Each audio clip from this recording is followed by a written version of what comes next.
नमस्कार, मैं अशोक व्यास हूँ और आज मेरा सौभाग्य है कि मैं बात करने वाला हूँ एक ऐसी लेखिका से जिनके लेखन से मुझे लगता है हम अपने आप को और अच्छे से पहचान पाने के साथ-साथ एक पूरा जगत नई दृष्टि के साथ देखने की सहूलियत पा जाते हैं। चाहे उनकी शब्दावली हो, उनकी अभिव्यक्ति हो, उनकी रसमयता हो, उनकी सहजता हो। प्रतीक्षा जी जिनका नया उपन्यास इन दिनों बहुत चर्चा में है, उसका नाम है शीशा घर। तो शीशा घर के बारे में चर्चा करने के लिए प्रतीक्षा जी और आपके बीच की दूरी को हटाने से पहले ये भी याद कर लें कि हाल ही में उन्हें वनमाली विशिष्ट कथाकार का जो सम्मान मिला है और अन्य सम्मान की चर्चा करेंगे, पर पहले प्रतीक्षा जी का स्वागत है। नमस्ते, बताइए आप। नमस्कार। बहुत प्रतीक्षा जी शुक्रिया आपका। हुँ। जी, ये मेरा सौभाग्य है कि ये हम पहले भी कुछ चर्चाएँ आपकी पुस्तकों को लेकर कर चुके हैं और उसका जो नशा पारा-पारा का है, वो भी अभी तक मेरे साथ बरकरार है। और इस बीच में अपने उन दर्शकों के लिए जो आपके बारे में कम जानते हैं, तो ये भी एक रोचक बात है कि हिंदी और अंग्रेज़ी दोनों में आप कहानी, कविता, निबंध और ब्लॉग सब कुछ आप लिखती रही हैं। दोनों भाषाओं में सक्रिय होना अपने आप में आपको एक अलग श्रेणी में रख देता है। पर मुझे ऐसा लगता है मैंने भी आपकी हिंदी वाली रचनाएँ अधिक पढ़ी हैं और पता नहीं क्यों मेरा मन है ये कहने का कि आप हिंदी में अधिक सहज हैं। तो पहले तो बताइए कि ये सही है कि नहीं है?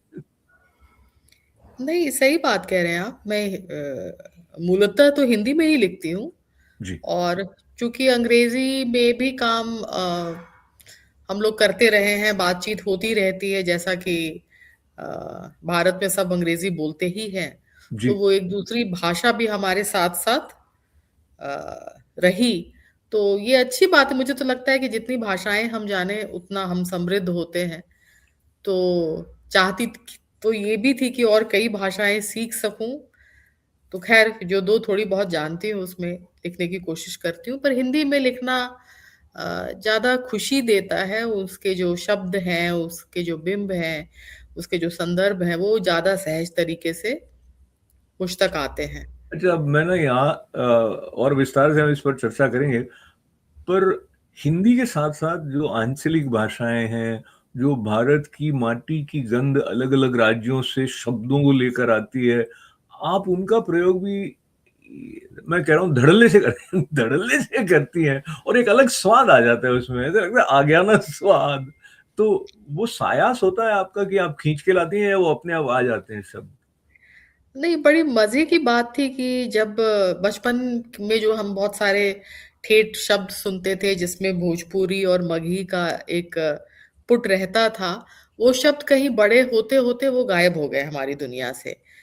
तो लेकिन जब मैं लिखने बैठती हूँ, तो वो पता नहीं किसी स्मृति में वो बड़े तेज़ी से चले आते हैं और जितना लिखती हूँ, उतना-उतना वो शब्द मुझे फिर से याद आने लगते हैं। तो जैसे एक सर्कल में हम अपने रूट्स की तरफ वापस लौटते हैं, उस तरीके से शब्दों की तरफ भी हम वापस लौटते हैं। तो ये शब्द फिर से मेरे पास उतने ही आसानी से और उतने ही बिना जैसे सायास कहते हैं उसके बिना अपने आप वो शब्द लौटते हैं, तो मुझे लगता है कि मेरा बचपन भी मेरे साथ बचपन के सारे शब्द और वो दुनिया, वो समय, वो परिवेश सब कहीं न कहीं फिर से जीवंत और जीवित हो रहे हैं मेरे लिए। तो ये मुझे बहुत शायद हिंदी में लिखने का सबसे बड़ा सुख यही है कि मैं इन शब्दों का इस्तेमाल कर पा रही हूँ। तो ये मैं अपने दर्शकों को जो बात मैं कह रहा हूँ वो और स्पष्ट हो, इस दृष्टि से और पुस्तक के कथानक की तरफ हम जाएँगे। शीशागर पढ़ते हुए मुझे बहुत आनंद कई बातों का आया, उसमें से एक तो जो आपका मुझे कहिए कि मेरे पास एक लेखिका के रूप में आपकी जो छाप है, तो आपने मुझे निराश नहीं किया। मतलब एक एक समृद्धि आती है भाषा की दृष्टि से और अभिव्यक्ति में जिस तरह एक सशक्त अ अ, बखूबी परिवेश कहें, पात्र का मन कहें, वो आ जाता है। पर मैं ये जो पृष्ठ 41-42 की तरफ जा रहा हूँ और थोड़े से आपके अनुरोध से पंक्तियाँ आपकी पढ़ रहा हूँ। उसमें भी कुछ एक आधा शब्द ऐसे टहोका जैसे आएगा, अम, हुँ, ये संदर्भ की तरफ बाद में जाएँगे, पर मैं ये पढ़ रहा था, कब्र में सालों से दफ़्न प्यारे झबरीले कुत्ते लेडी का कंकाल अब लगभग मिट्टी हो चला था। 10 साल की अपनी छोटी-सी ज़िंदगी में उसने मालिक का बहुत प्यार पाया, मालकिन से खूब दुलार बटोरा, उनके अकेलेपन का साथी जो था, और अब 100 साल बाद उस कुत्ते की याद मेम साहब की याद में घुल-मिल गई।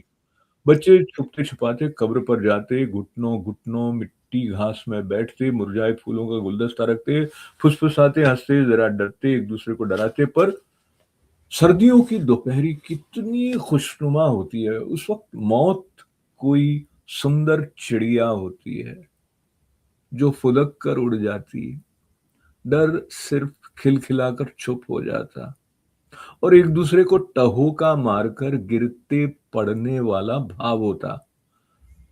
अब मुझे इसमें कविता भी दिखती है, मुझे इसमें एक वो पूरा परिवेश जैसे आपकी साँसों में आने लग जाता है, और इतनी सहजता से आता है कि आप उसको स्वीकार करने में संकोच नहीं करते हो, बल्कि वो कहीं न कहीं आपको एक पूर्णता का भाव-सा भी दे रहा होता है।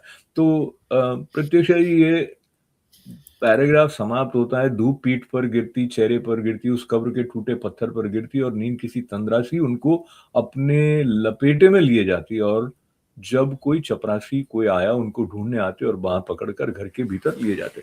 तो ये मैंने एक जो संदर्भ लिया है, उससे हमारे दर्शकों को ये पता चलता है कि इस कथानक का कैनवास बहुत लंबा है समय की दृष्टि से। और साथ में जो ये 2 प्रश्न मैं आपके सामने एक साथ रख रहा हूँ। एक तो कैनवास का बड़ा होना, वो एक चुनौतीपूर्ण बात हो जाती है ना, उसमें आपको और अधिक रिसर्च भी करना है, न्याय भी करना है, फिर इस इतने सारे घटनाक्रम के बीच में वो पात्रों का जो संसार है, उसमें जब प्रवेश करना है, और उसके बाद में ये जो इतना बारीक काम है, मिनिएचर टाइप का, जैसा ये दृश्य था, वो हुँ। टहूका मारते या धूप या सर्दी, और ये एकदम काव्यात्मक बिंब है। तो ये अ, अब बहुत विस्तार से थोड़ा अपनी रचना प्रक्रिया में ये जो अलग-अलग स्तर पर सृजनकर्ता का जागृत होना, उसके लिए कुछ बहुत मशक्कत करनी पड़ती है, या ऐसे होता जाता है? नहीं, इस बार ये जो किताब मैंने लिखी शीशा घर, ये शायद थोड़ा अलग तरीके से मैंने इसको लिखा और बहुत कम समय में लिखा। किताब के बारे में मुझे पहले से बहुत ज़्यादा कुछ ऐसा बहुत सोच कर कि इस विषय पर लिखूँगी, ऐसा कुछ नहीं था। तो जब लिखने लगी तो कुछ बहुत मज़ेदार तरीके से वो रोज़ सवेरे जब मैं उठती थी, तो मेरे दिमाग में एक कहानी का खाका रहता था और मैं लैपटॉप उठाकर लिखने लगती थी। तो बस सिर्फ़ ये एक था कि जब मैं लिख रही हूँ, तो उस वक़्त जिस भी विषय को लिख रही हूँ या जिस भी किरदार को लिख रही हूँ, उसको मैं इतने बारीकी से, इतने विस्तार में लिखूँ कि वो उस दिन का की जो लिखावट है, वो उतनी तक एक समूचेपन में और पूरे डिटेल में हो। तो मैं ये नहीं सोच रही थी कि मैं पूरी किताब कितनी बड़ी होगी, उसमें और कौन-कौन किरदार होंगे। बस वो हर दिन एक कोई किरदार आता था मेरे पास और मैं उसको जितने विस्तार में लिख सकती थी, वो लिखती थी। तो ये फिर धीरे-धीरे करके ये भी बहुत मज़ेदार बात रही कि मैं लगभग वो डेढ़ 2 महीने का जो समय था, जिसमें मैंने इस किताब को लिखा, तो मैं इन किरदारों के साथ ही थी। मैं रात में सोती थी, तो वो मेरे साथ-साथ होते थे। उठती थी, तो पहला जो मेरी वेकफुलनेस में जो पहली संगत होती थी, वो इन किरदारों की होती थी। और लिखते-लिखते वो कहानी अपने आप बढ़ रही थी, तो मैं कुछ बहुत सोच नहीं रही थी, सिर्फ़ एक चीज़ मेरे मन में बहुत सफाई से थी कि किताब के अंत में जो बहुत सारी बातचीत होती है, जिस तरह की दुनिया जो हम एक सिंक्रेटिक दुनिया की बात करते हैं या सोचते हैं, या धर्म के बारे में बात होती है, या एक ऐसा परिवेश जहाँ सब समभाव में रहें।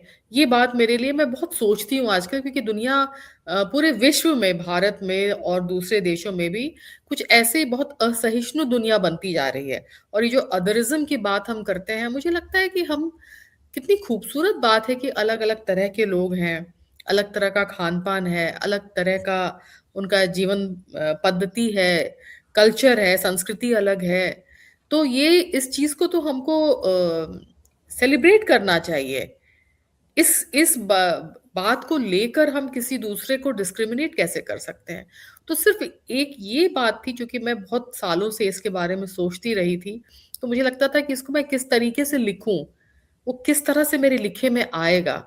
और जब मैं ये कहानी लिखने लगी तो धीरे-धीरे मुझे लगा कि ये जो अंत में लगभग 100 पन्ने या 70-80 पन्ने जो हैं अंत के, वो शायद मैं पूरी कहानी सिर्फ़ इसलिए बुन रही थी कि मैं इन बातों को कर पाऊँ और मेरे किरदार इन बातों को करें। और इसलिए जो किरदार थे वो अलग-अलग परिवेश के किरदार थे, अलग-अलग समय से आए थे। और ये भी मुझे बहुत महत्वपूर्ण लगा कि हम आज के समय में, वर्तमान में जब हम पीछे देखते हैं अतीत की ओर, तो हम आज के चश्मे से देखते हैं। हर समय का पर्सपेक्टिव अलग होता है। तो ये थोड़े हमें अपने भीतर लानी पड़ेगी बात कि पहले के समय कुछ और था, उसके संदर्भ कुछ और थे, आज का कुछ और है। तो हम जज नहीं कर सकते कि ऐसे क्यों हुआ? शायद हमारे समय में 50 साल बाद जो फ्यूचर में जो लोग आएँगे, वो हमें भी जज करेंगे कि इन्होंने इस तरीके से कैसे किया। तो ये जजमेंट से दूर होकर एक दुनिया को देखना, इतिहास को देखना, अपने समाज के एक तरह का सोशियोलॉजिकल जो एक परिवेश होता है जिसमें लोग ग्रो करते हैं, इवॉल्व करते हैं, हमारा समाज भी ग्रो करता है, एक जगह तो स्टैटिक नहीं रखता है, एक डायनामिक दुनिया, फ्लूइड दुनिया रहती है। और ये दुनिया पीछे से लेकर हम आज तक आते हैं, तो किस तरीके से उस तार को हम जोड़ते हैं। तो ये सारी बातें बस बहुत ही एब्स्ट्रैक्ट एक तरह से सोचिए कि इंटैंजिबल एक चीज़ थी मेरे दिमाग में कि इन चीज़ों को लिखना है। लेकिन अब मैं कोई निबंध तो लिख नहीं रही थी, मैं तो उपन्यास लिख रही थी। तो मुझे किरदार खड़े करने थे, मुझे वो दुनिया पूरी लगभग 200 साल मैंने कवर किया है इस किताब में। तो पीछे से लेकर, अतीत से लेकर हम वर्तमान तक जब आते हैं, इन किरदारों के ज़रिए मैंने उस दुनिया को एक्सप्लोर करने की कोशिश की और उसको लिखने की कोशिश की कि एक तरह का आइडियल यूटोपियन दुनिया, यूटोपियन ही कहेंगे, अब तो बहुत मुश्किल लगता है कि ऐसे समय में कैसे हमारे भीतर एम्पैथी हो दूसरों के लिए। तो ख़ैर ये मेरे लिए बहुत महत्वपूर्ण है, इसलिए मैंने इसको फिर लिखा तो ऐसे। मैं आपकी प्रशंसा आपकी साफ़गोई के लिए करना चाहूँगा, क्योंकि जो बात आपने कही है वो मुझे कहने में संकोच हो रहा था। जो बात आपने कही है वो मुझे इस उपन्यास में लग रही थी, और समय-समय पर मुझे ऐसा अवसर हुआ कि आपकी फ़ेसबुक पोस्ट मैं देखता रहा, तो आपका मन, आपका चिंतन किस तरह से प्रवाहित हो रहा है, उसका मुझे थोड़ा-सा हल्का-सा आइडिया था। पर मुझे ऐसा लग रहा था कि एक लेखिका या लेखक का जो, अगर ऐसा लक्ष्य हो कि मुझे ये बात पहुँचानी है, तो वो उसके किरदारों के साथ में उन पर कुछ आरोपित करना हो गया। यानी वो, जैसे माता-पिता का रहता है कि भई बच्चे ऐसा-ऐसा करें, तो हुँ, हुँ, हुँ। आपके किरदार जो हैं उनको पता कहीं न कहीं अचेतन में रखना था। और वो मुझे अंत में जाके ऐसा लगता है कि जो बात अभी आपने कही है, वो मुझे ऐसा लगा कि इतना नेचुरली नहीं आ रही है। ये मैं बात कहना नहीं चाह रहा था, लेकिन वो जो बहस कर रहे होते हैं या पात्र जिस तरह से अंत में जाके, और ऐसा लगता है कि ये एक विचार है जिसको कि इस पुस्तक के माध्यम से लेखिका को व्यक्त करना है, जो कि सटल वे में पहले चल रहा होता है, वो ज़्यादा मुझे लगता है प्रभावी, माफ़ कीजिएगा, वो ज़्यादा प्रभावी रहता है, जब वो एकदम स्पष्ट होकर आ जाता है।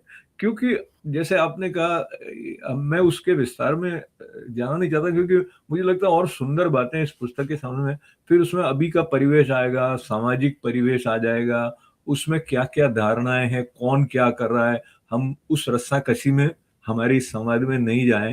हुँ। प तो मैं अब वापस वहाँ आ जाता हूँ, जहाँ पर पुस्तक प्रारंभ होती है।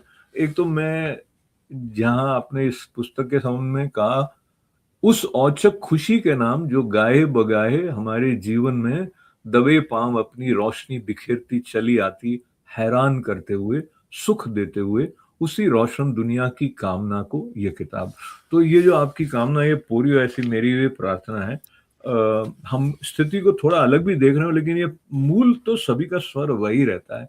और बिल्कुल। जो आपने मैं हफ़ीज़ बनारसी जी का वो शेर जिसको आपने पुस्तक में सम्मिलित हुँ। किया है, कभी ख़िरद कभी दीवानगी ने लूट लिया, तरह-तरह से हमें ज़िंदगी ने लूट लिया।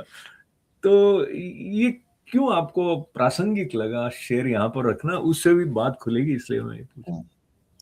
वो इसलिए कि जीवन जितना एक तरह से बहुत सादा, सरल, सहज भी है और फिर उसमें बहुत सारा ड्रामा भी है, जो हर किसी के जीवन में हम देखते हैं उतार-चढ़ाव, पता नहीं क्या-क्या हो जाता है और हम कितने सारे ऐसे अनचीन्हे तड़प और लालसाओं को लेकर जीते हैं और फिर मर जाते हैं। तो ज़िंदगी हमें बहुत तरीके से लूटती है।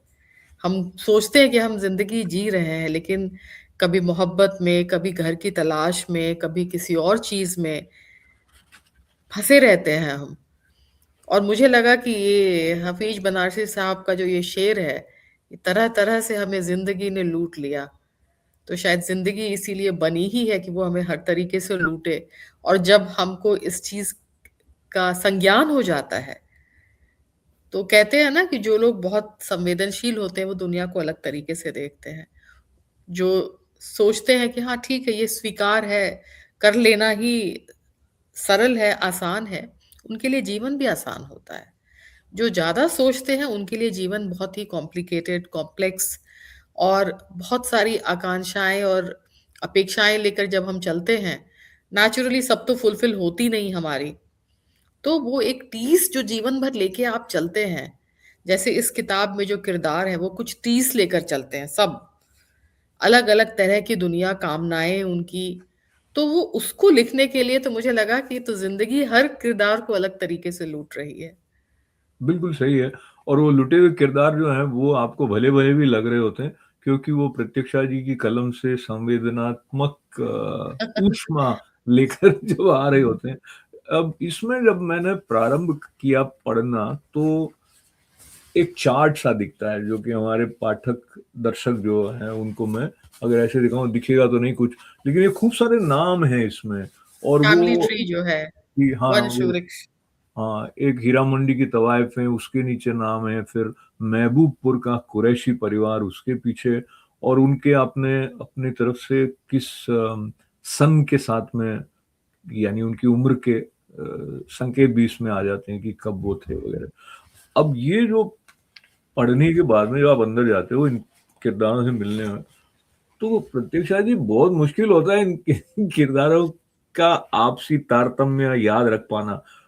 वो एक रसमयता तो आपकी शैली में ऐसी है कि आप बनते हो, पढ़ते जाते हो, लेकिन आपको बार-बार कोशिश करनी पड़ती है, ये कहाँ से क्या है? हालाँकि वो ऐसा लगता है अगर पता नहीं हो भी तब भी आप उससे वो प्राप्त कर रहे हो हुँ। जो आपने कहा है। तो आपको खुद को इस ताने-बाने को ध्यान रखते हुए कथा को पिरो कर आके ले जाना कितना चुनौतीपूर्ण रहा या नहीं रहा? नहीं, बिल्कुल नहीं था। मैंने बताया आपको ना कि वो सारे किरदार थे। जब मैं लिखती थी तो मुझे आज मैं गुल को लिखूँगी, आज मैं इकबाल कुरैशी को लिख रही हूँ, आज मैं किसी और को लिख रही हूँ, लिली को लिख रही हूँ। तो मेरे दिमाग में किरदार बहुत साफ थे। नाम पे ज़रूर मैं सोचती थी कि हाँ, क्या नाम होना चाहिए? क्योंकि मैं जब भी लिखती हूँ मुझे नाम बड़े महत्वपूर्ण लगते हैं किरदारों के। और जब मैं लिख रही थी तब मैंने एक एक्सेल शीट बनाया था, जिसमें मैंने फैमिली ट्री जैसा कुछ बनाया था, बहुत ही अनगढ़ किस्म का था। लेकिन जब ये किताब आने लगी तो मुझे लगा कि नहीं इसको प्रॉपर्ली करना होगा क्योंकि जब कोई भी उपन्यास जैसे मैंने भी बहुत ऐसे उपन्यास पढ़े हैं, बहुत सारे ऐसे जिसमें फैमिली ट्री होती है, तो मुझे वो खुद बहुत प्लेज़र देता था कि मैं लौट के बार-बार फैमिली ट्री रेफ़र करूँ। और जब कुछ किताबों में नक्शे होते हैं, मुझे वो नक्शा भी पढ़ने में बहुत मज़ा आता है। तो मैं हर 10 पन्ने के बाद एक बार लौट कर नक्शा पढ़ती हूँ। तो मुझे लगा कि मैंने भी ऐसी एक चीज़ लिख दी है जिसमें मैं फैमिली ट्री बना सकती हूँ और शायद हो सकता है मेरे दिमाग में चूँकि किताब इतनी साफ शफ़ाफ तरीके से आ रही थी, तो मुझे कभी नहीं लगा कि मैं बहुत सारे किरदार लिख रही हूँ, बहुत कॉम्प्लिकेटेड दुनिया लिख रही हूँ। लेकिन शायद पाठक को ऐसा लग सकता है, इसीलिए वो फैमिली ट्री ज़रूरी था, वंश वृक्ष, कि आप रेफ़र करें कि हाँ, ये है। क्योंकि 200 साल की कहानी है, तो एक लीनियर कहानी तो है नहीं, कि हुँ, एक परिवार की कहानी आपने कह दी और सिर्फ़ 3 किरदार हैं। जैसे मेरी पिछली किताब पारा-पारा में 3 या 4 ही किरदार थे। उसमें कुछ ज़रूरत ही नहीं फैमिली ट्री बनाने की। फिर भी मैंने उसमें भी बनाई थी। तो इसमें तो बहुत किरदार थे, तो ये और फैमिलीज़ अलग-अलग फैमिली है। बर्न फैमिली है जो आयरलैंड से जो आए हैं, और ये इकबाल कुरैशी का खानदान है, हीरा मंडी की तवाइफें हैं, तो वो सारी दुनिया लिखने में एक तरह का जिगसॉ पज़ल है एक्चुअली, जो सब धीरे-धीरे जब आप पढ़ते जाते हैं, तो मैं उम्मीद करती हूँ कि पाठक कुछ जब बीच में पहुँचेगा किताब के, तो उसको समझ में आ जाएगा कि किसके तार किससे जुड़े हुए हैं। जुड़े हुए हैं। प्रत्युषा, ये कुछ ऐसे पात्र होते हैं जो हम अपने आस-पास नहीं देखते हैं सामान्यतया, या हम उनको ठीक से नहीं जानते हैं क्योंकि वो खुलकर हमारे साथ बात भी नहीं करते हैं, या हम उस तरह की बातों को सुनना नहीं चाहता। मैं एक आम जो हमारा जीवन है उस दृष्टि से बात करूँ, तो आपने ऐसे कई पात्र लिए हैं जो कि इस तरह के सीमा रेखा को और अधिक विस्तार देते हैं। जैसे एक पात्र है जिसमें बाइसेक्सुअल रिलेशनशिप के बारे में जो संदर्भ आता है, तो आपने उसकी ऊहापोह को जिस तरह से प्रस्तुत किया है, और मुझे लगता है कि साहित्य इस तरह की पात्रता देता है लेखक को कि वो करुणा के साथ हर तरह की मनस्थिति में जीने वाले मनुष्य, पुरुष, स्त्री जो भी है, उनके उनके साथ एक तरह का अपनापन जैसा भाव, या उसको थोड़ी-सी और अधिक समझ से समझ पाने की स्थिति तक आपको ले जाए। तो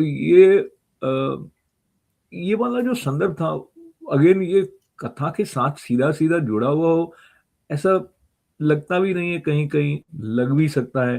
तो जो आपने बात पहले संबंध या परिवेश में सांप्रदायिक सद्भाव में कह दूँ, उस दृष्टि रखी, तो ये सेक्सुअल ओरिएंटेशन के बारे में भी जो वर्जनाएँ या मान्यताएँ हैं, उस पर भी कुछ आपको कहना था? ये कॉन्शियस डिसीजन था उस पात्र का ऐसा होना? नहीं, कॉन्शियस नहीं था। मैं जब उसको लिख रही थी, तो मुझे उसको लिखते-लिखते ये उसकी दुनिया मुझे ऐसी दिखी, तो मैंने उसको लिखना शुरू किया। मैंने सोचा भी कि शायद ऐसा लिखना इसको ज़रूरी तो नहीं है। फिर मैंने कहा ये मेरे दिमाग में इसी तरीके से आया है, तो मैं थोड़ा इस अपने जो इंट्यूटिवली जो आता है उसको मैं थोड़ा सम्मान दूँ और रहने दूँ। और बाद में जब मैंने थोड़ा लॉजिकली सोचा, तो मैंने हमारे आस-पास ऐसे बहुत सारे लोग हैं, कुछ को मैं जानती हूँ जो इस तरह के दुविधा में अपने सेक्सुअलिटी को लेकर एक तरह की दुविधा में जी रहे हैं, या कि उनको पता चल गया है कि उनका ओरिएंटेशन क्या है। लेकिन चूँकि दुनिया इस चीज़ को बहुत खुले तौर पे एक्सेप्ट नहीं करती, तो उनकी अलग बहुत सारी समस्या है। मैं सिर्फ़ उसको देखना चाहती थी कि अगर इस तरह मैं कुछ लोगों को जानती हूँ, तो मैं सोचती थी कि मैं अगर जैसे आपने कहा करुणा भाव, तो मैं करुणा भाव से देख रही थी कि हम कितना दूसरे के शूज़ में जाकर उनकी भावनाओं को कहाँ तक समझ पाते हैं। और इसमें अगर हम सारे बैगेजेस हटा दें, जो होता है ना अपनी कंडीशनिंग के बैगेजेस, तो चाहे वो सेक्सुअल ओरिएंटेशन हो, चाहे वो धर्म हो, कास्ट हो, रेस हो, अगर हम बैगेजेस हटा दें कंडीशनिंग वाली, तब हम कैसे उनको देखते एक इंसान के तौर पे, और जिस तरह की करुणा या मानवीयता के साथ हम किसी और को देखेंगे, वो उस नज़र को मैं लाना चाहती थी।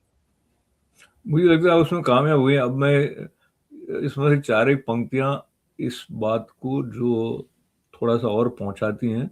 पृष्ठ 60 है जिस पर ये आता है, मैं अपने को टटोल रहा था कि इस तरह के शारीरिक ताल्लुकात ने मेरे भीतर कितना सुकून और संतुष्टि पैदा की है। क्या यही खोजता था मैं, या फिर मेरी एक्स गर्लफ्रेंड्स, कुछ जिनके साथ मैं सोया था उनकी तुलना में मुझे अब कैसा लग रहा है। मेरे भीतर एक भूचाल था जिसके मध्य अद्भुत शांति थी, जैसे पहली बार मैं मुकम्मल हुआ था। ईश्वर ने मुझे ऐसा बनाया, ईश्वर ने, मैं नॉर्मल हूँ या एबनॉर्मल, मैं क्या हूँ? मैं हूँ कौन? तो इस संदर्भ को जिस तरह से आपने इस पुस्तक में लिया, मुझे लगता है कि हिंदी साहित्य में इस तरह से लिखा जाना संभवतः नहीं हुआ होगा।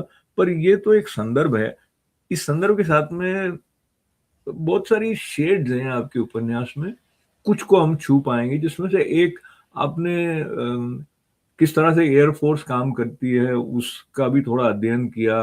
क्या उनका हुँ, आपसी संबंध रहता है, क्या चुनौतियां वो जो युद्ध में जाने वाले चालक होते हैं उनके संबंध सामने रहती हैं। इकबाल कुरैशी का किरदार जो है वो, उनके कुछ संबंधी पाकिस्तान चले गए हैं, वो भारत की सेना की तरफ से हुँ, जाकर वहां पर बम डाल के आते हैं। वो संदर्भ भी बहुत खूबी से, और वो मुझे लगता है कि एक अलग अलग समय पर वो थोड़े थोड़े उसके हुँ, संकेत आते रहते हैं वगैरह। हुँ, तो हुँ, हुँ, उसके बारे में थोड़ा बताइए। और आपने उसमें ये भी लिखा है कि वो कहाँ से आपने उसकी डिटेलिंग ली है, या किस, हुँ, तो वो जो नाम है वो नाम मुस्लिम नाम नहीं है जहाँ से आपने इस तो अगेन ये कॉन्शियसली आपने इकबाल कुरैशी को या ऐसे, तो इसके बारे में थोड़ा बहुत और स्पष्ट करें। पर मुझे फिर से दोहराने दीजिए कि ये एक बहुत मार्मिक एक कॉन्फ्लिक्ट वाली स्पेस है कि विभाजन के समय में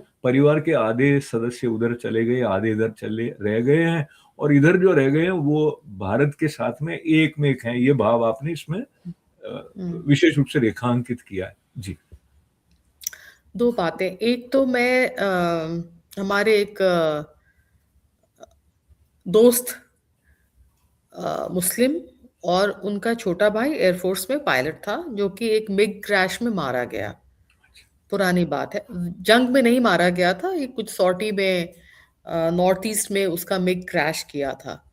तो चूँकि हम बहुत क्लोज़ फ्रेंड्स थे, तो हम उस दौरान में उनके परिवार में जो भी घट रहा था, उसको हम एक तरह से विटनेस कर रहे थे और उनके साथ थे।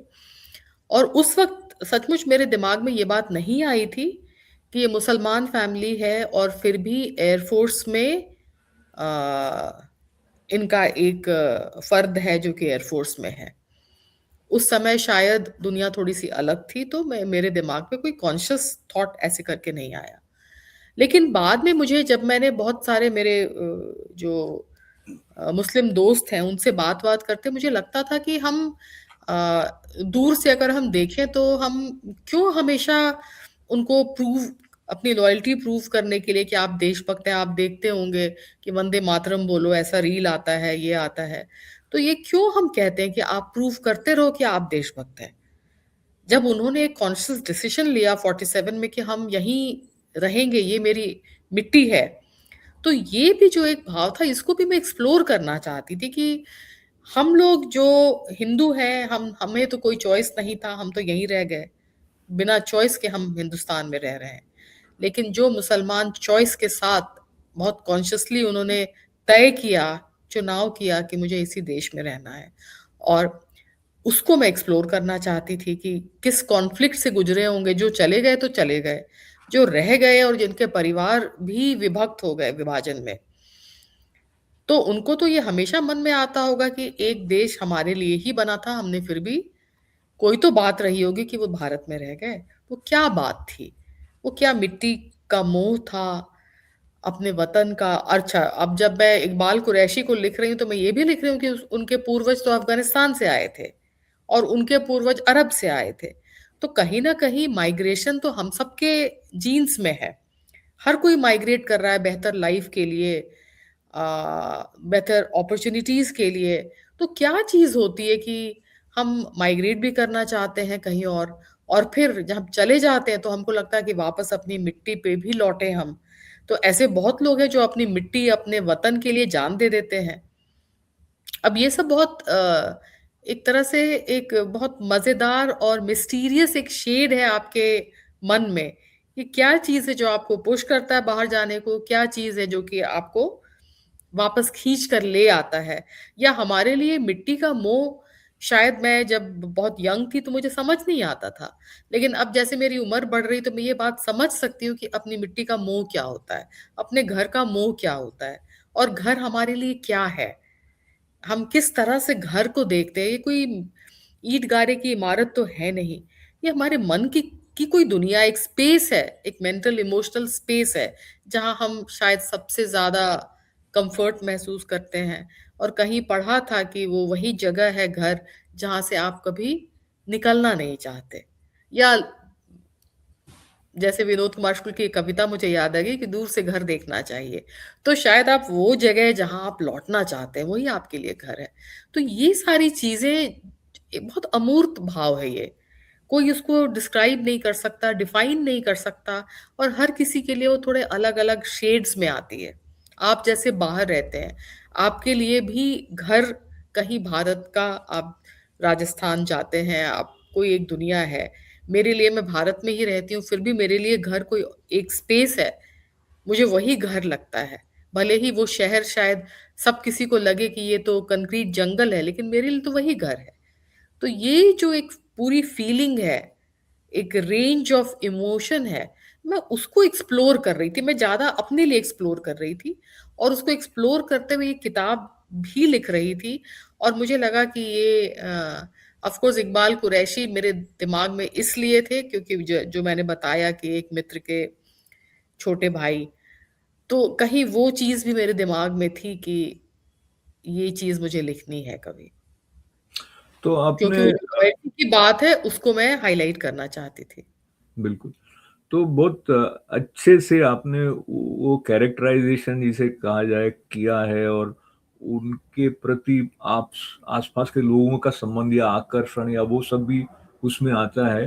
और जैसे आपने कहा कि जो सवाल आपने उठाए वो अलग अलग कोण से उठाएंगे, वो अलग अलग उत्तर देंगे, अलग अलग धारणाएं बनेंगी, जो कि विमर्श चलता ही रहता है।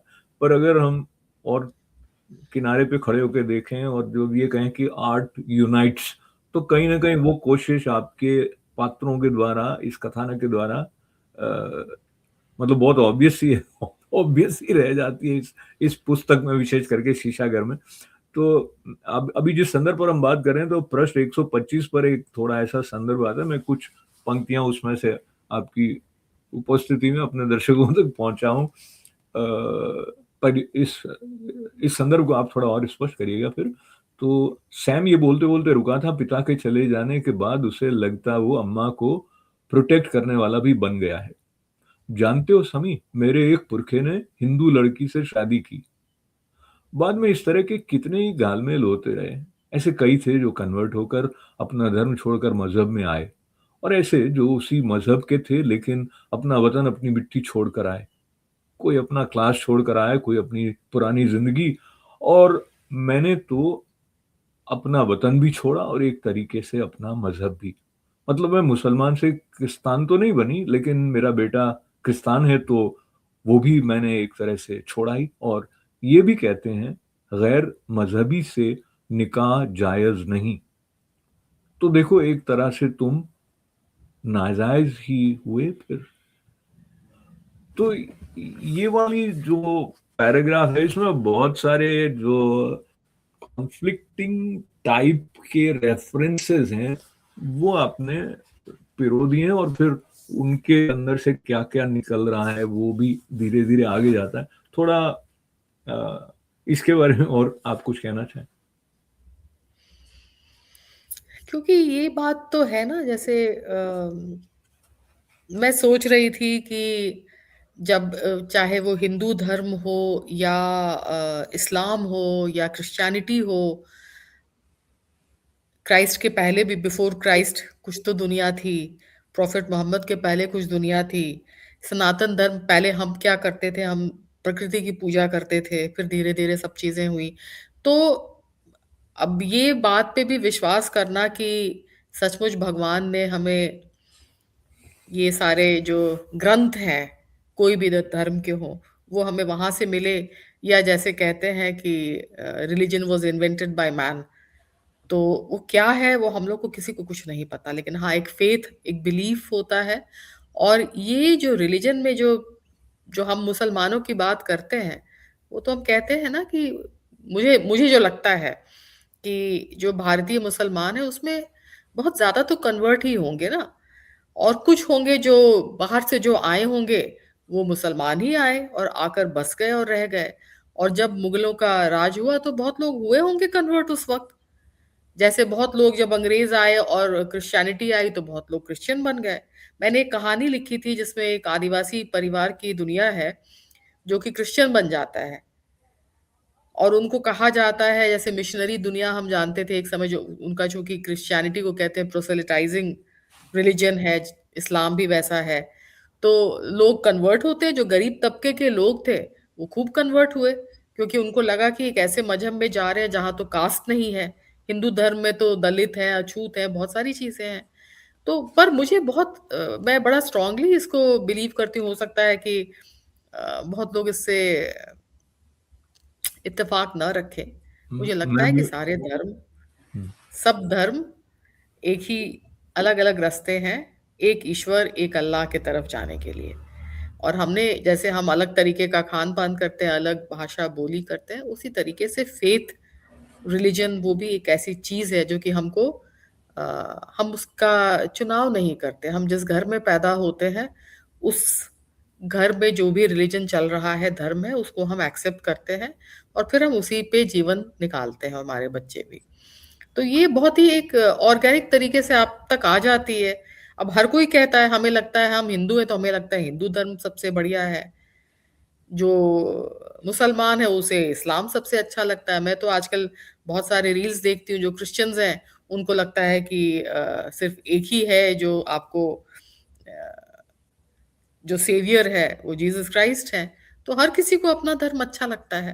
तो पर देखिए मुझे इसमें लगता क्या है है कि कि ये सब। हाँ, हाँ, वैसे तो ये आपकी पुस्तक में वो विमर्श स्वाभाविक है, पर मैं हम्म। बहुत संक्षेप में, और जैसे आपने कहा कि सब अलग अलग देखते होंगे, और देखिए श्रेष्ठता की बात को अलग रख दें और ग्रंथ हम्म। में क्या कहा गया है और मूल सिद्धांत क्या कहता है, उस तरफ से देखेंगे तो आपको ये लगेगा नहीं कि हिंदू धर्म में औरों को हिंदू बनाने की बारे में बहुत अधिक जोर दिया जाता है, जबकि अन्य जो नाम हम ले रहे हैं, मुस्लिम हुए, क्रिश्चियंस हुए, वो पहले से भी करते रहे, अभी भी करते रहे, बिकॉज वो उनकी परंपरा का एक हिस्सा है। तो ये अंतर तो है ना। और जब आप ये बात कह रहे हैं, तो जो सनातन परंपरा से ये देखना कि सब में वही है या एक है या वेदांत करके, तो थोड़ा बहुत भेद है। तो ये भी हम कह रहे होते हैं जब सनातन दृष्टि से देख के कि सभी एक है, वैसा का वैसा वो नहीं कह रहे होते हैं। ये हमारा आरोपण जैसा हो जाता है उन पर, ऐसा मुझे लगता है अभी, जितना मैं नहीं, हो सकता है कि जितना कम देख रहा जैसे हूँ। समाज भी इवॉल्व करता है, विकसित होता है, हम ऐसा सोच रहे हैं, हो सकता है कल को वो भी वैसा सोचे और ना सोचे। अगर नहीं सोचते हैं तो हम्म, कोई बात नहीं, वो उनका तरीका है, हम अपने तरीके से चल रहे हैं। इस तरीके में क्या हो जाता है कि जहाँ संसाधनों के लेके या राजनीतिक दृष्टि से खींचतान हो जाती है, वहां ये स्थिति थोड़ी भयावह रूप कई बार ले लेती है। जो न ले, ऐसी आपकी भी कामना है, मेरी भी कामना है। आपकी इस पुस्तक के प्रारंभ में भी वही रोशन दुनिया की जो बात कही जा रही है, पर ये इस इसके बहुत पर मुझे सारे। तो एक एक जी, बात और मैं जोड़ूंगी कि जी। शायद जो सत्ता है और पैसा है, ये दो चीज ज्यादा बड़े मैनिपुलेटर्स हैं और धर्म को एक टूल बनाकर इस्तेमाल किया जाता है। तो कहानी जो बिगर डिजाइन है वो कुछ और है। अब चूंकि आप यहाँ तक ले आई हैं, तो ये जो एक संदर्भ आ जाता है जिसमें वो क्या कहते हैं कि हमारा ही पूरे संसार पर राज्य होना चाहिए, या तो कई उसमें अंतर कथाएं चल रही हैं जो कि इस पुस्तक के स्कोप से बाहर की बात है और मेरी और आपके संवाद से भी बाहर की बात है। लेकिन लेकिन मैं इस बात उसको को अभी। मैं मानती हूँ कि द हाँ, the the bigger design is something else. अगर सब हाँ, इतना सीधा होता और सरल होता तो क्या ही बात थी। हाँ, सही बात है। तो अभी इसमें आप एक ऐसे किरदार की तरफ चलते हैं जिसका कॉन्फ्लिक्ट जो है और उसकी रस्साकशी जो जीवन की है, वो बहुत अलग अलग शेड्स में आई है। अगर आप ये कहें कि उस लड़की का नाम नंदा है, तो नंदा की अपनी एक कहानी है। मैं आपके शब्द लूं कि नंदा बहुत चुप सी लड़की थी, कॉलेज में पढ़ती थी, नौकरी भी खोज रही थी, 3 महीने थी, पिता की मृत्यु हो चुकी थी, ऐसा उसे मालूम हुआ था, इत्यादि इत्यादि। तो कहीं-कहीं ऐसे संदर्भ आते हैं प्रत्यक्षा जी, जहाँ आपको लगता है कोई हिंदी फ़िल्म का एक बहुत अच्छा रोमांटिक सीन यहाँ पर डेवलप हो रहा है। और तो होते-होते रुक जाता है। होते-होते रुक भी जाता है। अ, तो ये अब मुझे फिर से जो मैं कह रहा था बारीक काम में, तो ये जो टीनेज या इन्फैचुएशन या वो जो एक प्रेम की कोपलों का या आकर्षण के अंकुर आना इत्यादि जो है, वो भी बहुत अच्छे ढंग से इसमें आए हैं। तो वो पात्र आपको लेकर जाते थे उन मनस्थितियों की तरफ, और मुझे लगता है ये जो एक एक अगर हम चटाई की तरह बात करें, तो जो जिस तरह से ये बुना गया है आपका उपन्यास, वो कहीं-कहीं आपको सोचने पर बाध्य कर रहा होता है। कहीं-कहीं वो ऐसे संवेदनात्मक स्थलों की तरफ ले जाता है जो जो आपके भीतर के सौंदर्य बोध को और अधिक रेखांकित कर रहे हों जैसा लग रहा होता है। कुछ प्रश्न नहीं है लेकिन नहीं वो देखिए जब हम कुछ लिखते हैं मुझे लगता है कि ये मैं प्रेम कहानी नहीं लिख रही थी इसमें मतलब प्रेम कन्वेंशनल सेंस में एक हुँ, स्त्री और हुँ, पुरुष का प्रेम की कहानी नहीं लिख रही थी, फिर भी प्रेम इसमें है। हुँ, अ, हुँ, अब मैं प्रेम तो जो अपने घर, अपने आइडेंटिटी के लिए जो प्रेम है वो सब तो है ही है, लेकिन बावजूद उसके नंदा का प्रेम है, अलकनंदा का भी प्रेम है, हुँ, हुँ, गुल का प्रेम है और सबसे ऊपर तो इकबाल कुरैशी और लिली का प्रेम है। तो हर बार मुझे लगता है कि प्रेम फुलफिल्ड हो तभी वो प्रेम हो है, ऐसा तो नहीं कह सकते। तो बहुत सारा प्रेम बल्कि आप देखिएगा जो सबसे मशहूर प्रेम कहानियाँ हैं वो सारी ऐसी हैं जिसमें अंत में वो मिलते नहीं हैं। तो एक जो टीस और एक तड़प जो आपके जीवन में रह जाती है, उसकी भी बहुत सारी कहानियाँ इसमें हैं। तो मुझे इकबाल और लिली के प्रेम को लिखने में क्योंकि उसमें बहुत सांकेतिक तरीके से वो है, वो बहुत वो शायद कभी बात भी नहीं करते हैं एक-दूसरे से। हुँ, हुँ। लेकिन कहीं वो इतने जुड़े हुए हैं कि इतने सालों बाद भी एक-दूसरे के लिए जो भाव है वो है और वो लौटती है लिली इसीलिए लौटती ही है। एक और संदर्भ जो मुझे लगता है महत्वपूर्ण है, वस्तुओं के साथ में हमारा भावनात्मक संबंध होना, एक घर के साथ में हमारा ऐसा जुड़ाव होना कि वो हमारी पहचान का एक एक्सटेंशन जैसा बन जाए, वो बात भी आपकी पुस्तक में कई स्थानों पर बार-बार आती है, और एक जगह मुझे ऐसा लगा कि I felt very much related being in America for long time. तो एक समय ऐसा हुआ था कि मैं भारत आए अधिक समय हो गया था, तो किसी को कहकर मैंने माटी मँगवाई थी अपने घर के, और मैंने कहा था किसी हुँ। को बताना मत। और वो ऐसा है आपके एक पात्र के द्वारा भी उस तरह की स्थिति का हाँ, हाँ, वर्णन आता है। तो हाँ। कैसे पता लगा आपको कि ये होता है? वो भी किसी से सुना था क्या आपने? नहीं शायद मुझे लगता है कि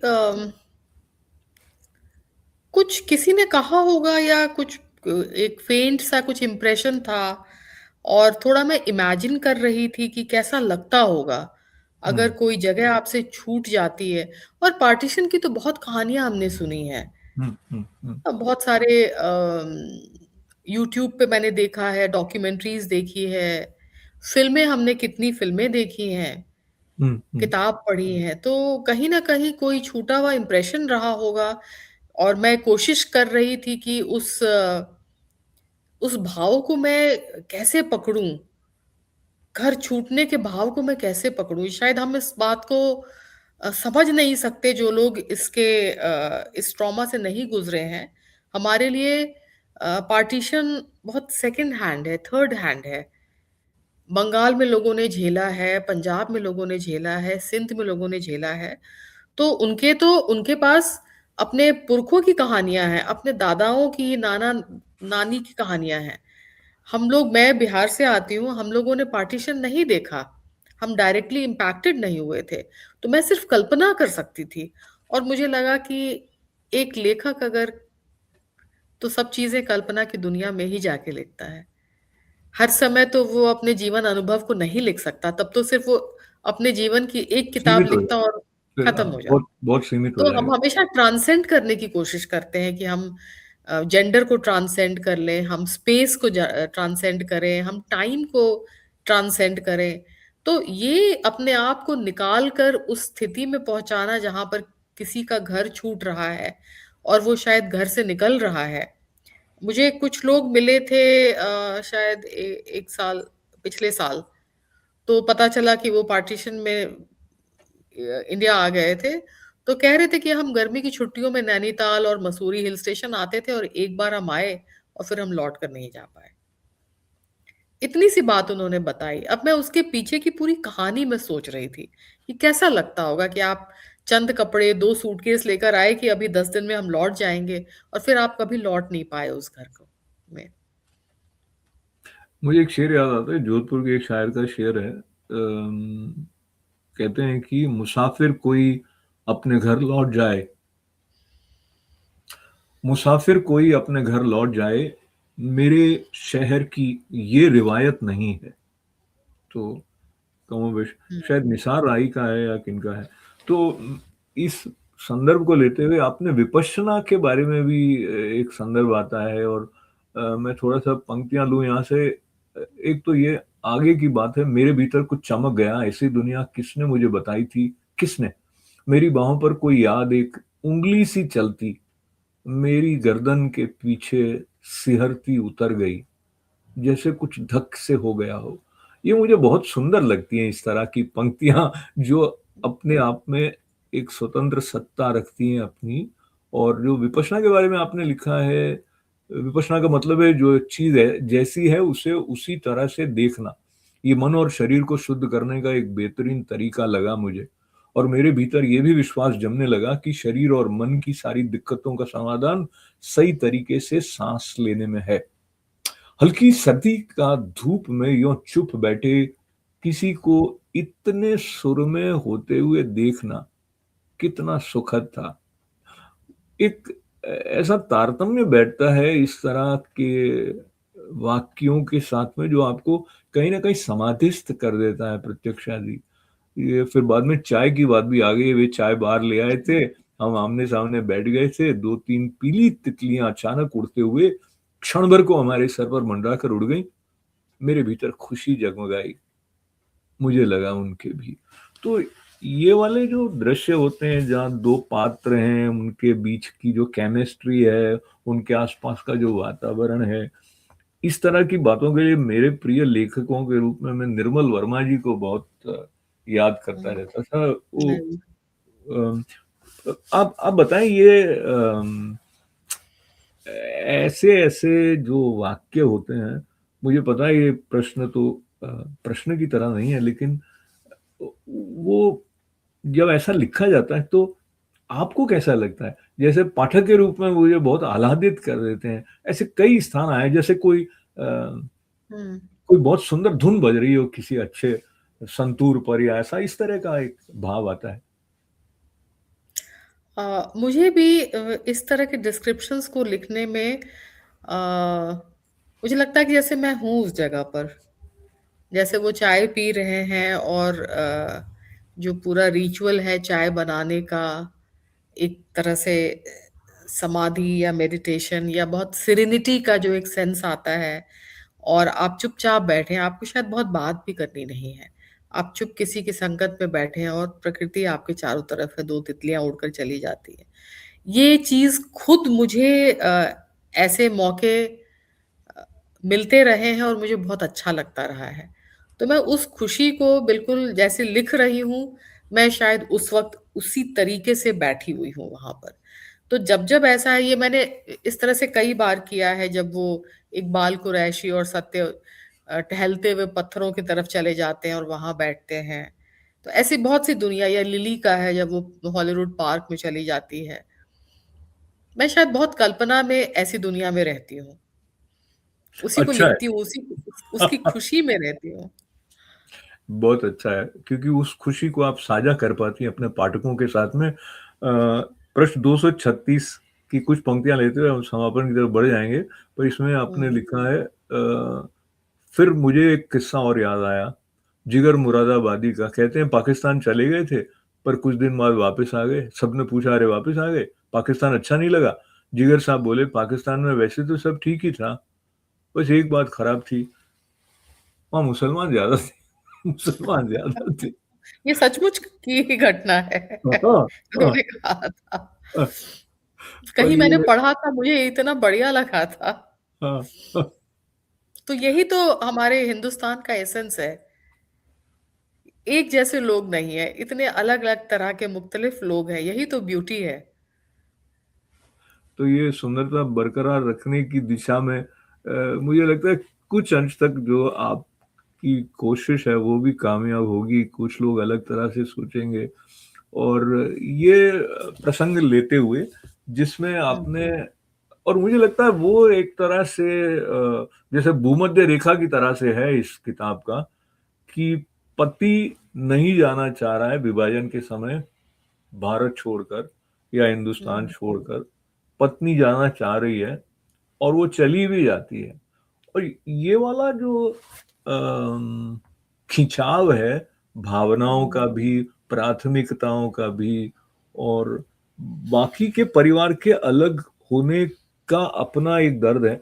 अच्छा, एक ही शहर में एक ही घर में रहते हुए पति पत्नी अलग हो जाए वो एक बात अलग है, लेकिन विभाजन के समय में क्योंकि हम्म। उन्हें ये माटी से प्यार है इसलिए वो नहीं जा रहे हैं, पत्नी चली जा रही है। ये वैसे तो सिंबॉलिक है काफी, पर इसके बारे में आपका क्या चिंतन रहा था जब आपने इन पात्रों को अ, अपने भीतर से निकलते हुए देखा? नहीं, जब मैं लिख रही थी तो मुझे लगा कि ठीक है, इसको इस तरीके से लिखते हैं। और मजे की बात, जब मैंने किताब लिख ली और मेरी एक दोस्त ने पढ़ा, और उसके बाद उसने किसी, मुझे अभी नाम नहीं याद आ रहा, पर समवन फेमस, उनके घर में एग्जैक्टली यही हुआ था कि उनकी पत्नी चली गई थी।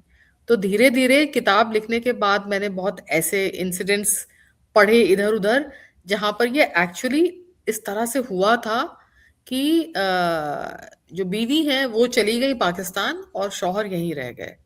तो तब मुझे बड़ा लगा कि अरे, ये तो मैंने लिखा था कल्पना से, लेकिन ऐसे ऐसी घटनाएं बहुत सी हुई उस वक्त। तो बहुत इसमें आपने, बहुत सारे परिवार तो ऐसे टूटे उस वक्त ना। भाई हम्म, भाई तो बहुत ऐसा हुआ कि एक भाई चला गया और एक भाई रह गया। हाँ वो बहुत है, वो तो बहुत है। वो बहुत हुआ। तो आपने मेडिटेशन किया है ऐसा लगता है, क्योंकि आपकी कल्पना जो है वो कहीं ना कहीं पहले से साकार हुई हुई नहीं, मतलब वैसी घटित घटना हुई हुई है। तो मैं अपने दर्शकों के साथ ये बात याद करते हुए कि एक बहुत ही प्रसिद्ध या प्रतिष्ठित प्रकाशन राजकमल के द्वारा ये प्रकाशित हुई है। आपकी अन्य पुस्तकें हार्पर, जगरनाट, आधार और ज्ञानपीठ जैसे प्रमुख प्रकाशकों द्वारा प्रकाशित हुई हैं। आपको इंडो नॉर्वियन अवार्ड, हंस कथा सम्मान, कृष्णा बलदेव वैद फेलोशिप जैसे पुरस्कारों से भी सम्मानित किया गया है। तो और आपका चित्रकारी के साथ भी संबंध है विशेष रूप से। तो अब ये तो प्रश्न नहीं करना है कि आपको ज्यादा आनंद किस में आता है, मुझे लगता है दोनों में आता होगा। कभी पेंटिंग में आता होगा, कभी लिखने में आता होगा। हम्म। पर आप हमें ये बताइए कि सीक्रेट क्या है? कई लोगों के भीतर की जो रचनात्मकता होती है वो उनके समय के साथ में संबंध को लेके वो गति से ऐसे प्रकट नहीं होती है जैसे आप कर पाती हैं। तो क्या, किसको श्रेय देना चाहेंगे आप अपने, जैसे कहते हैं हर एक वो जीवन साथी को, बच्चों को कोई और प्रेरणा स्रोत, या सब भीतर ही भीतर है? बच्चे और पति तो बहुत गर्व महसूस करते हैं कि मैं लिखती हूँ, बस इतने तक है। बाकी तो मुझे लगता है कि जो मैं लिख रही हूँ, और ये भी एक मुझे स्पेस ये लोग देते रहते हैं कि अगर मैं कहूँ कि मैं लिख रही हूँ तो फिर कोई मुझे डिस्टर्ब नहीं करता। तो एक जो सराउंडिंग में जो एक सपोर्ट रहता है वो है। बाकी मुझे लगता है कि लिखना बहुत ही एक सॉलिटरी सोलो जर्नी है। उसमें कोई आपके साथ कुछ नहीं कर सकता। और शीशा घर लिखने के पहले, मतलब 1 डेढ़ साल से 2 साल से मैं कुछ नहीं लिख रही थी। तो मुझे लगता था कि हो गया लिखना, जो कर लिया कर लिया, प्रेशर नहीं ले रही थी। लेकिन अचानक अब ये किताब इस तरीके से आई, तो मतलब बहुत वो मैं 2 महीने याद करती हूँ और उसके बाद का समय भी, कि मैं कितनी खुश रहती थी। और शायद किसी और चीज़ की ज़रूरत नहीं थी उस वक़्त। कोई भी डिस्ट्रैक्शन नहीं था। आप एक कुछ ट्रांस में रहते हैं जैसे ना, तो मेडिटेशन करने की ज़रूरत नहीं है। दुनिया के जो सारे केओटिक जो आस-पास में परिवेश है, आप उससे एस्केप हो जाता है। आप एक अलग, आपने अपने लिए एक नई दुनिया क्रिएट की और आप उसी में रहने लगते हैं। तो शायद लिखने का जो एक सबसे बड़ी नियामत जिसे हम कह सकते हैं, वो यही है कि वो आपको किसी और दुनिया में इनहैबिट करने का मौका देता है। और वो दुनिया चूंकि आप लिख रहे हैं, तो you can create what ever you want. आप जैसी दुनिया में रहना चाहते हैं वैसी दुनिया आप लिख सकते हैं। तो उन किरदारों के साथ रहते उठते बैठते वो समय बहुत ही सुकून से भरा था। बहुत एक स्थिर खुशी जो होती है वो थी। तो जैसे ट्रिगर हुआ था वो बीज, जैसा मुझे हल्का सा याद आता है हमारी पहली बातचीत से कि आप जम्मू कश्मीर में थे कहीं, और नहीं, हम गए थे कश्मीर घूमने पिछले साल, और वहां हम बर्फबारी में फंस गए थे। बहुत लंबे फंसे रहे, 7-8 घंटे। बहुत सिवियर स्नो स्टॉर्म था और गाड़ियां बिल्कुल हिल नहीं रही थी। और हमें लग रहा था कि हम पता नहीं कब तक इस तरह से अटके रहेंगे। गाड़ी में बैठे हुए थे और फिर लगा कि अब इरिटेट होने से या दुखी होने से कि हम फंसे हुए हैं, परेशान होने से तो कुछ नहीं होने वाला। तो चुपचाप धीरे धीरे हम सब चुप हो गए थे। शुरू में हम बहुत बात कर रहे थे, फिर सब लोग चुप हो गए और चुप सब अपनी अपनी दुनिया में थे। और उसी चुप में रात के समय जो सारी कहानी मेरे भीतर धीरे धीरे, मुझे लगा कि मैं पिछली सीट पे बैठी हूँ और मेरे साथ ये किरदार आकर बैठ गए हैं। और वो 6 घंटे 8 घंटे फिर मुझे ना तो ट्रैफिक की चिंता थी, ना ठंड की चिंता थी। जब हम श्रीनगर आ रहे थे गुलमर्ग से, उस वक्त भी लग रहा था कि कहीं कोलिजन हो जाएगा, कुछ भी हो जाएगा। पर मैं शायद किसी और दुनिया में, संसार में चली गई थी। और जब वहां से हम लौटे और 2-3 दिन बाद मुझे लगा कि जो मेरे मन में वो 6 घंटे चल रहा था, अगर मैं उसको नहीं लिखूंगी तो ये मेरे मन से निकल जाएगा। तो 2-3 दिन बाद मैंने लिखना शुरू किया और फिर वो कहानी कुछ एकदम नदी की तरह बहती हुई वो कहानी आई। इतने सारे किरदार, ये समय, ये सब जैसे एकदम से कुछ मुझे सोचना ही नहीं पड़ रहा था। तो ये बहुत ही मेरे लिए बहुत अच्छा अनुभव था कि ऐसे भी लिखा जा सकता है इस तरीके से। तो दिन में कितने घंटे आप लिखते रहे होंगे? और मैं टुकड़ों में लिख रही थी, ऑफिस भी चल रहा था, तो मैं सवेरे उठकर 1 घंटे लिखती थी। फिर शुरू में तो सवेरे ही लिख लिया, बाद में टाइम नहीं मिल रहा था। फिर मैंने टाइम समय चुराना शुरू किया, तो मैं दोपहर में लिखना शुरू किया। 1 घंटा कम से कम दोपहर में मैं बेचैन रहती थी, मैं कैसे लौटूं, इन किरदारों की कहानी कहने में कैसे लौटूं। फिर रात को लिखना शुरू किया, देर रात। तो मैं मतलब ये लगता है कि ये आप सोच सकते हैं कि लगभग 300 पन्ने का जो ये उपन्यास है, ये मैंने 1.5 से 2 महीने के भीतर लिखा। तो आप बढ़िया। सोचिए कि मैं रोज लिख रही थी। और रोज मैं सुबह दोपहर तो मिस हो जाता था कई बार, लेकिन सुबह और रात तो मैं रोज लिख रही थी। और इतनी जल्दी से इसलिए लिखा गया क्योंकि कहानी बिल्कुल कुछ फ्लो में आ रही थी मेरे भीतर से। तो अब बहुत चलते हैं। जी। नहीं, बहुत प्लीज बढ़िया करें। अनुभव था। हाँ, सुनकर भी आनंद आ रहा है और पढ़कर भी आनंद आया। और आपका शुक्रिया। इस उपन्यास के साथ में कई शहरों में भ्रमण का अवसर हुआ, कई पाठकों ने इसको पढ़ा, कई जगह इसकी चर्चा हुई। वो सब कैसा लगा आपको कि जिस तरह से इसको ग्रहण किया गया पाठकों की तरफ से, और जो चर्चाएं रही, तो अ, वो उस दिशा में या उस वेवलेंथ पर थी जहाँ पर आप अपेक्षा कर रही थी, या कुछ नया भी? हाँ, हाँ। जो जिन लोगों ने पढ़ा, लिखा, मुझसे बात की, अ, हर किसी ने, मुझे लगा कि वो किताब में जो मैं कन्वे करना चाहती थी, वो शायद पहुंच रहा है हम्म। उन तक। और हो सकता है कि कुछ आउटलाइंस में या कुछ माइनर डिटेल्स में उनको ना भी अच्छा लगा हो, ऐसा मैं सोच सकती हूँ। लेकिन कहीं जो एसेंस ऑफ द नॉवेल है, वो मैं कन्वे कर पाई हूँ, इस बात की मुझे खुशी है। तो प्रत्यक्षा जी का नाम अगर प्रतिभा होता तो भी सही रहता, और प्रतिभा तो है ही है। बहुमुखी प्रतिभा है प्रत्यक्षा जी। और ये प्रतिभा संपन्न जो ऐसे मनीषी लेखक होते हैं, उनके द्वारा कहीं न कहीं हम सब ऐसे संस्कारित से होते हैं, समृद्ध भी होते हैं, संवेदना के स्तर पर भी, सोच के स्तर पर भी। सहमति, असहमति अपने स्थान पर हो तो भी वो हमें जागरूक करती है, और हमारा जो सोच का, समझ का दायरा है उसको थोड़ा और बढ़ा देती है। तो ये बढ़ी हुई बात को लेके इसका जो मुख पृष्ठ है, उसमें जो रेडियो दिख रहा है, उसका क्या आपको लगा होगा कि क्यों इसको रखा गया होगा? नहीं, हम सोच रहे थे कि 1970 60s और 70s में हिंदुस्तान में जिस तरीके की दुनिया होती थी, मैं कोई ड्राइंग रूम सोच रही थी या ऐसा, तो वो रिक्रिएट हम करें, और मैं चाहती थी कि थोड़ा मिनिमलिस्टिक कवर हो। तो उसमें फिर ये आया कि एक रेडियो करते हैं। उस समय लोग रेडियो बहुत सुनते थे, तो रेडियो, कुछ किताब, और आप देखेंगे कि शीशा घर उर्दू में भी लिखा हुआ है, जी। कैलीग्राफी में। तो वो भी मैं चाहती थी कि ये थोड़ा, चूंकि एक मुस्लिम परिवार की कहानी है, तो अगर वो कैलीग्राफी अगर आ सके तो बड़ा सुंदर लगेगा। तो राजकमल में जो इनकी टीम है, इन्होंने बहुत ही खूबसूरत कवर बनाया, जो मुझे like it grew on me. तो मुझे लगा कि नहीं, ये बिल्कुल जैसी दुनिया मैं चाहती थी किताब के बारे में। जैसे सबसे पहले तो पाठक किताब को उठाकर देखता और उसको अच्छा लगता तो वो पढ़ना चाहता है। तो मैं उम्मीद करती हूँ कि ये कवर जैसे 60s का जो एक रिट्रो स्टाइल है, उस तरीके की दुनिया को वो कन्वे कर पाता है। स्पेशली आर्टिफिशियल इंटेलिजेंस के एरा में कई बच्चों ने रेडियो देखे भी नहीं देखे भी नहीं होंगे, ऐसे तो भी शायद बच्चे किताब के होंगे। कवर पे ही देखे। हाँ, किताब की कवर पे देखेंगे।